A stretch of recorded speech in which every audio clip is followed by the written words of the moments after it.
বাংলা চলচ্চিত্রের নবজাগরণের প্রতীক তিনি। তার সৃষ্টি সম্পদ সমান। সর্বকালের সেরা পরিচালকের মধ্যে অন্যতম একজন তিনি। তিনিই সত্যজিৎ এবং তিনিই বাংলা চলচ্চিত্রের রায়।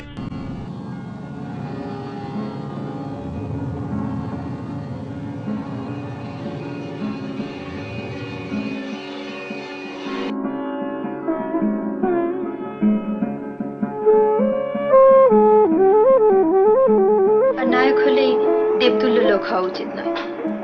আসি, ধন্যবাদ। অবনা দারিদ্র সহ্য করতে পারবে? আমার মতো গরিব স্বামীর ঘর করতে পারবে? পারবো, কেন পারবো না?